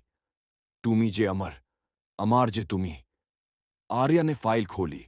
बृजमोहन के दादा का नाम देखा, शिवपाल मोदी, 2025 और नीचे नोट। माल की डिलीवरी पूरी, लेकिन ड्राइवर लापता, ट्रक नहीं मिला। वो पुल के नीचे उतरी। पानी में धूप की परछाइयां हिल रही थीं। उसे कुछ धातु चमकती दिखी। उसने ड्रोन नीचे भेजा। कैमरे में एक पुराना ट्रक दिखा, आधा डूबा हुआ, नंबर प्लेट पर लिखा WB 112025। आर्या की सांस रुक गई। सड़क की गहराई अब फिर से बोल उठी थी। वो धीरे धीरे बोली, रूहाना, अगर तू अब इस सड़क की रखवाली करती है तो बता, ये ड्राइवर कहां गया? हवा में एक हल्की फुसफुसाहट आई। हर ड्राइवर वहीं पहुंचता है जहां उसका सफर पूरा होता है। उसे अब शांति मिल गई। आर्या ने रिकॉर्डर बंद किया, आंखें बंद की। सड़क पर सूरज उग चुका था। उसने फाइल में लिखा, केस क्लोज्ड। उसे मिल गई मंजिल। और फिर माइक पर बोली, दोस्तों, यही थी आज की रूहाना फाइल। कभी कभी रास्ते कुछ खोया नहीं, बस छिपा लेते हैं। रेडियो पर आखिरी बार वही गाना बजा। अब डर नहीं था, बस एक लंबी सांस और सुकून। सूरज निकल चुका था, पर आर्या की आंखों में अब भी वही दृश्य घूम रहा था। पुल के नीचे धंसा हुआ पुराना ट्रक। वो वापस होटल लौटी और अपने नोट्स खोले। उस ट्रक की नंबर प्लेट के पास कैमरे ने कुछ और भी कैद किया था, एक छोटी लोहे की तिजोरी। अगली सुबह वह गोताखोरों के साथ लौटी। पानी ठंडा था, पर नीले में कुछ झिलमिला रहा था। तिजोरी निकालने में पूरा दिन लगा। उसके ताले पर जंग थी और उस पर उकेरा था, RM। रात को तिजोरी खुली। अंदर एक पुरानी भीगी हुई डायरी और एक धातु का बिल्ला था। Ruhana memorial trust, 2025। डायरी के पहले पन्ने पर लिखा था, मैं शिवपाल मोदी, कोलकाता हाईवे पर ड्राइवर। जिस सड़क को लोग अब सुरक्षित कहते हैं, उसकी हर ईंट में एक कहानी छिपी है। मैं उस कहानी का गवाह हूं। आर्या ने धीरे धीरे पन्ने पलटे। शिवपाल ने लिखा था कि उसने एक बार रात में ट्रक के पास किसी को चलते देखा था। वो लाल साड़ी वाली नहीं, बल्कि एक बूढ़ी औरत थी, जो ड्राइवरों को पानी देती और कहती, धीरे चलो बेटा, रूहाना अब नहीं, लेकिन वो तुम्हें देखती है। डायरी के अंत में एक पन्ना आधा फटा हुआ था। अगर कभी कोई इस तिजोरी को पाए, तो उसे सड़क की असली दास्तान बताना, डर से नहीं, विश्वास से। आर्या ने कैमरे की तरफ देखा। अब ये कहानी किसी भूत की नहीं, बल्कि उन लोगों की है जिन्होंने डर को पार किया। उसने डायरी को रूहाना म्यूजियम में सौंप दिया और अपने पॉडकास्ट में बोली, दोस्तों, आज की फाइल कहती है, कुछ कहानियां सड़कों की नहीं, उन लोगों की होती हैं जो हर रोज अपने सफर से उसे जिंदा रखते हैं। स्टूडियो में हल्की हवा चली। शेल्फ पर रखी ताबीज हिली और शांत हो गई। आर्या मुस्कुराई। अब शायद ये सड़क पूरी तरह सो गई है। रेडियो पर धीरे धीरे वही धुन बज उठी, तुमी जे अमार, अमार जे तुमी। आर्या सेन अब वृद्ध हो चुकी थी। उसकी बनाई डॉक्यूमेंट्री रूहाना फाइल्स देश भर के ट्रक ड्राइवर स्कूलों में दिखाई जाती थी। हर नए ड्राइवर को यह सिखाया जाता कि सड़क सिर्फ डामर नहीं, एक जिम्मेदारी होती है। एक दिन किसी सम्मेलन में एक नौजवान ड्राइवर ने पूछा, मैडम, क्या सच में सड़कें याद रखती हैं कि कौन उन पर चला था? आर्या मुस्कुराई। हाँ बेटा, हर ट्रक की आवाज, हर ब्रेक का निशान, हर हंसी, सब सड़क के भीतर रह जाते हैं। सड़कें बोलती नहीं, पर सुनती हैं। रात को वह अकेली कार से लौटी। कोलकाता हाईवे अब 4 लेन की रोशनी में नहा रहा था। सड़क के बीचों बीच उसने देखा, रखरखाव दल के कुछ लोग पुराने पत्थर साफ कर रहे थे। उन पर अब नाम खुदे थे, राजेश यादव, अयान रफीक, रूहाना अली। आर्या रुकी और उनके नीचे अपनी उंगली से एक नया नाम जोड़ दिया, हर वह ड्राइवर जो सफर को पूरा करता है। हवा चली। कहीं दूर से किसी रेडियो पर वही धुन बज उठी। तुमी जे अमार, अमार जे तुमी। वह मुस्कुराई। अब ये गाना डर का नहीं, रास्ते का हिस्सा है। उसने कैमरा उठाया और आखिरी शॉट लिया। रात में रोशनी से चमकती सड़क और उस पर धीरे धीरे चलता एक ट्रक जिसकी हेडलाइट सुबह की ओर बढ़ रही थी। कोलकाता हाईवे अब डिजिटल हो गया था। ट्रक ऑटोमेटिक चलने लगे थे, लेकिन एक कोना अब भी वैसा ही था। वही पुराना पुल, वही हवा में मिट्टी की गंध। मैं, इंशा रफीक, इस सड़क पर पहली बार अकेले निकल रही थी। मैं वही रफीक की पोती थी जिसकी कहानियां अब किताबों में पढ़ाई जाती थीं। लोग कहते थे वो सड़क अब शांत है, पर मेरे भीतर अब भी एक सवाल था। क्या सड़कों की आत्मा सच में सो जाती है? मेरे ट्रक का एआई सिस्टम बोल उठा, सावधान, पुराना रूट आगे शुरू हो रहा है। मैं मुस्कुराई। चलो देखते हैं दादा की सड़क अब कैसी है। सड़क सुनसान थी, बस हल्का कोहरा और आसमान में लालिमा। मैंने रेडियो चालू किया। नई पीढ़ी के गाने चल रहे थे, पर अचानक बीच में हल्की सी पुरानी धुन खुली। तुमी जे अमार, अमार जे तुमी। मैंने रेडियो पर थपकी दी। फिर वही गाना। एआई बोला, ये रिकॉर्डेड नहीं है। हवा में हल्की खुशबू आई, मिट्टी और धूप की। और तभी ट्रक के डिस्प्ले पर एक संदेश चमका, स्वागत है, रफीक के खून की वारिस। दिल धड़क उठा। कौन? मैंने धीमे से कहा। स्क्रीन पर शब्द उभरे, मैं अब सड़क हूं। बस याद रख, जब तक कोई सफर पर है, मैं जिंदा हूं। मैंने मुस्कुराकर कहा, धन्यवाद रूहाना, अब मैं डरूंगी नहीं। ट्रक आगे बढ़ा। सड़क पर अब सूरज की किरणें फैल गई थीं। रेडियो पर वही पुराना गाना खत्म होकर किसी बच्चे की हंसी में बदल गया। मैंने रिकॉर्डर चालू किया और बोली, दोस्तों, आज का सफर मैं अपनी दादी की सड़क पर कर रही हूं, और मैं ये कह सकती हूं कि ये सड़क अब डर की नहीं, सीखने की कहानी है। हर मोड़ पर कोई दुआ चलती है, हर हवा में कोई पुरानी आवाज। दूर साइन बोर्ड चमका। मैंने ट्रक की गति बढ़ाई। आसमान साफ था, सड़क आगे थी, और उसके साथ एक पूरी विरासत। अब मैं कोई इंसान नहीं, मैं वही सड़क हूं, कोलकाता हाईवे। हाँ, जिस पर कभी डर के साए घूमते थे, जहां रात की हवा में चीखें गूंजती थीं, जहां एक चुड़ैल की रूह भटकती थी, आज वहीं मैं खुद बोल रही हूं। मेरी सतह पर अब नए इंजन के निशान हैं, नए ट्रक, नए लोग, नई पीढ़ियां। लेकिन मेरे नीचे की मिट्टी अब भी वही है, जो कभी राजेश यादव के ट्रक के टायरों से दबी थी, जिसने अयान रफीक की आवाज सुनी थी, और जिसमें रूहाना की आखिरी सांस खुली थी। हर रात जब हवा चलती है, मैं अपने भीतर वो पुराना गाना गुनगुनाती हूं, तुमी जे अमार, अमार जे तुमी। अब ये गाना डर नहीं, मेरे दिल की धड़कन है। आज मेरे किनारे बच्चों का स्कूल है, जहां शिक्षक कहते हैं, ये सड़क सिर्फ रास्ता नहीं, एक कहानी है, डर की नहीं, माफी की।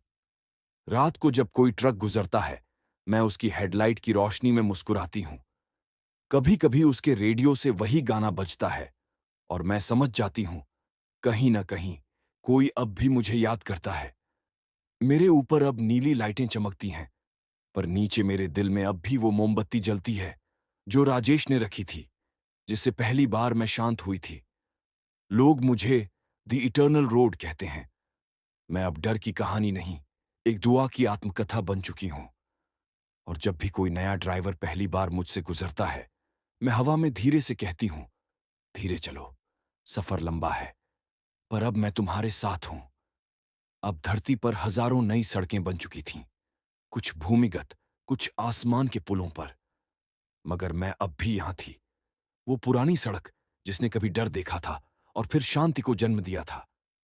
एक रात जब आसमान पर बिजली की लकीरें चमक रही थीं, मेरे पास एक नई सड़क आई, चमचमाती, कांच जैसी, सोलर लाइटों से सजी हुई। उसका नाम था नियो रूट 9, जो भविष्य की ओर जाती थी। वो बोली, तुम अब भी जिंदा हो, पुरानी सड़क? मैं मुस्कुराई। हां, जब तक किसी ड्राइवर का पहिया मुझ पर घूमता है, मैं जिंदा हूं। नियो रूट 9 हंसी, तुम्हारे पास अब तो ट्रैफिक भी नहीं, अब सब मेरे रास्ते से जाते हैं। लोग कहते हैं कि तुम्हारे नीचे पुरानी आत्माओं की मिट्टी है। मैंने धीमे से कहा, हां, आत्माएं हैं, पर वो डराने के लिए नहीं, राह दिखाने के लिए है। वो रुकी। कभी डर लगता था तुम्हें? था, मैंने कहा। जब मुझ पर खून गिरा था, जब इंसान ने इंसान को धोखा दिया था। पर एक दिन किसी ने माफी मांगी और तब से मैं डर से मुक्त हो गई। नियो रूट चुप रही।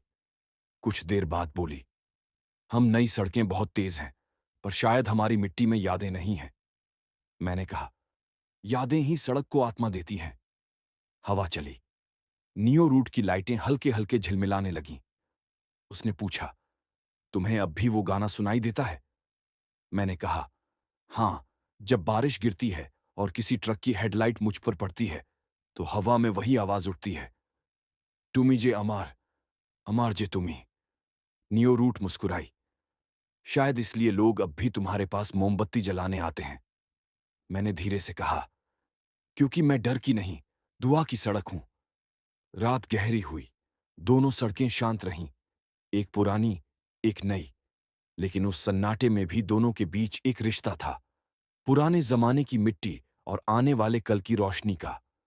सुबह जब सूरज निकला, नियो रूट 9 बोली, मुझे अब समझ आया, सड़कें सिर्फ रास्ते नहीं होती, ये इंसानों की कहानियां होती हैं, जो जमीन पर लिखी जाती हैं। मैंने मुस्कुराकर कहा, और कुछ कहानियां मिट्टी के साथ अमर हो जाती हैं। धरती अब बदल चुकी थी। आसमान में गाड़ियां उड़ती थीं, सड़कों पर अब धूल नहीं थी। लेकिन कहीं बंगाल की उस पुरानी धरती पर अब भी एक सड़क जिंदा थी। वक़्त ने उसकी सतह को घिस दिया था, मगर उसके नीचे अब भी लाखों पहियों के निशान सो रहे थे। हर निशान एक कहानी थी, किसी ड्राइवर की, किसी सफर की, किसी प्रार्थना की। सरकार ने एक नया प्रोजेक्ट शुरू किया, मानव स्मृति मार्ग, द ह्यूमन मेमोरी रोड। योजना थी कि देश की हर पुरानी सड़क को जोड़कर एक ऐसा मार्ग बनाया जाए जो भारत के हर सफर, हर युग की आवाजें संजो कर रखे। जब निर्माण दल कोलकाता पहुंचा, उन्होंने सबसे पहले इसी हाईवे की मिट्टी ली। मुख्य इंजीनियर ने कहा, इस सड़क में आत्मा है, इसे जड़ बनाकर हम नया मार्ग बनाएंगे।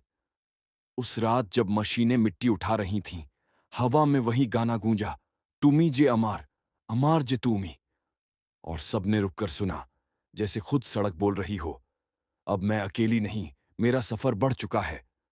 नई सड़कों की रेखाएं जब नक्शे पर खींची गईं, तो सबसे बीच में लिखा गया नाम था Kolkata highway, the eternal core. जब मार्ग तैयार हुआ, हर शहर, हर कस्बे की पुरानी सड़क की मिट्टी इसमें मिलाई गई। वो एक ऐसा रास्ता बन गया जहां हर मोड़ पर किसी कहानी की स्मृति थी।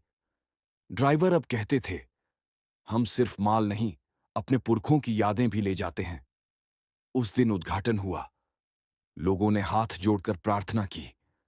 कोलकाता के पास उस पुराने हिस्से में अब एक विशाल पत्थर लगाया गया, जिस पर खुदे थे शब्द, यहां डर ने जन्म लिया, यहां माफी ने उसे मिटा दिया, और यहां से इंसानियत ने चलना सीखा।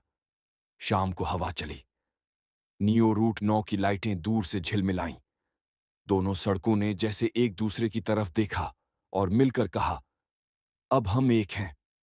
रात में जब आखिरी सूरज की किरण मिट्टी पर पड़ी, तो हवा में हल्की सी आवाज आई, धन्यवाद। और वो पुराना ताबीज जो कभी राजेश के गले में था, अब इस स्मृति मार्ग की पहली मिट्टी में हमेशा के लिए दब गया। धरती अब और भी बदल चुकी थी, पर कहीं एक कोना अब भी वैसा ही था, जहां पुरानी हवा, पुराना आसमान और पुरानी मिट्टी अब भी सांस ले रहे थे। वो जगह थी मानव स्मृति मार्ग, जिसकी जड़ थी एक छोटा लड़का था, नाम अनिरुद्ध। उसकी उम्र सिर्फ 10 साल थी। स्कूल में आज इतिहास की यात्रा थी। बच्चों को मानव स्मृति मार्ग पर ले जाया जा रहा था। बस के अंदर सब बच्चे हंस रहे थे, पर अनिरुद्ध खिड़की से बाहर देख रहा था। उसके दादा ट्रक ड्राइवर थे, जो कहते थे, हर सड़क एक दुआ होती है। बस रुकी। गाइड ने कहा, बच्चों, यह वही मिट्टी है जहां से भारत की पहली आत्मा भरी सड़क शुरू हुई थी, कोलकाता हाईवे। सभी बच्चे मिट्टी छूने लगे। अनिरुद्ध झुककर धीरे से बोला, दादा कहते थे कि सड़कें बात करती हैं, क्या ये भी करेगी? हवा चली। एक पत्ता उसके पैरों के पास गिरा, और हवा में किसी ने बहुत हल्के स्वर में कहा, हाँ, मैं बोलती हूं। अनिरुद्ध चौंका। उसने चारों तरफ देखा। कोई नहीं, पर मिट्टी से आती आवाज ने कहा, मैं वही सड़क हूं जो डर से गुजरी, फिर दुआ बन गई। तेरे दादा भी मुझसे गुजरे थे। उनका पहिया, उनका पसीना, उनका गीत, सब अब मेरे भीतर है। अनिरुद्ध मुस्कुराया। तो अब तुम क्या करती हो? सड़क बोली। अब मैं देखती हूं कि बच्चे मुझसे खेलते हैं, लोग मुझ पर घर बनाते हैं और याद करते हैं कि डर को भी प्यार में बदला जा सकता है। बस का हॉर्न बजा। गाइड बोली, चलो बच्चों। अनिरुद्ध उठने लगा, पर मिट्टी पर हाथ रखकर बोला, धन्यवाद। हवा में हल्की सी खुशबू आई, मिट्टी, धूप और बारिश की। और कहीं बहुत दूर एक पुराना गीत बजने लगा, तुमी जे अमार, अमार जे तुमी। बस आगे बढ़ी। अनिरुद्ध ने पीछे मुड़कर देखा। सड़क की धूप में एक पल को जैसे कोई साड़ी लहराई, फिर गायब हो गई। उसने धीमे से बुदबुदाया, दादा सही कहते थे, सड़कें जिंदा होती हैं। सड़क मुस्कुराई और उसकी सतह पर हवा ने हल्का सा लिखा, हर नई पीढ़ी, एक नई कहानी। दुनिया अब पहले जैसी नहीं रही थी। आकाश में शहर तैरते थे, धरती पर मशीनें चलती थीं, पर कुछ चीजें अब भी जिंदा थीं। मिट्टी, हवा और वो सड़क जिसे लोग अब पृथ्वी की स्मृति मार्ग कहते थे। यह वही सड़क थी, कोलकाता हाईवे, जो कभी इंसानों की थकान, डर और उम्मीदों की साथी रही थी। अब उसकी पहचान बदल चुकी थी। अब लोग उसे मंदिर की तरह मानते थे। हर साल 11 नवंबर को देश के हर कोने से ड्राइवर, बच्चे, बुजुर्ग उस सड़क पर आते थे। वे मिट्टी को छूते, आंखें बंद करते और हवा में वही पुराना गीत गूंज उठता, तुमी जे अमार, अमार जे तुमी। उस दिन भी शाम थी। सूरज धीरे धीरे ढल रहा था। हवा में मिट्टी की खुशबू थी और सड़क, जो अब बोलना भूल चुकी थी, अचानक पहली बार सदियों बाद फिर बोली। उसकी आवाज धरती की गहराई से आई, धीमी पर साफ। अब मेरा सफर पूरा हो गया। मैंने डर को देखा, माफी को सुना और मोहब्बत को महसूस किया। मैंने इंसानों को गिरते, लड़ते, फिर उठते और मुस्कुराते देखा। अब मुझे आराम चाहिए। लोग रुक गए, हवा ठहर गई, पेड़ झुक गए। सड़क बोली, अब मैं मिट्टी बनूंगी ताकि नई सड़कें मुझसे जन्म लें और हर नई राह में थोड़ा सा मेरा हिस्सा हो। आसमान में हल्की रोशनी फैली। लोगों ने देखा, सड़क धीरे धीरे चमकने लगी, फिर रेत की तरह हवा में घुलने लगी। जहां कभी काला डामर था, अब वहां सुनहरी मिट्टी थी, जिसमें पुराने ट्रक के निशान अब भी दिखाई देते थे, पर अब वो स्थायी थे, जैसे किसी ने उन्हें आशीर्वाद में बदल दिया हो। एक छोटा बच्चा आगे बढ़ा, मिट्टी उठाई और अपनी हथेली पर रखा। वो बोला, ये सिर्फ मिट्टी नहीं, ये हमारी कहानी है। और हवा में आखिरी बार वही गीत गूंजा, तुमी जे अमार, अमार जे तुमी। धीरे धीरे उसकी धुन आसमान में उठी, फिर पृथ्वी की गहराई में उतर गई। अब कोलकाता हाईवे नहीं रही, वो अब धरती की आत्मा बन चुकी थी। हर सड़क, हर रास्ता, हर सफर अब उसी की संतान थी।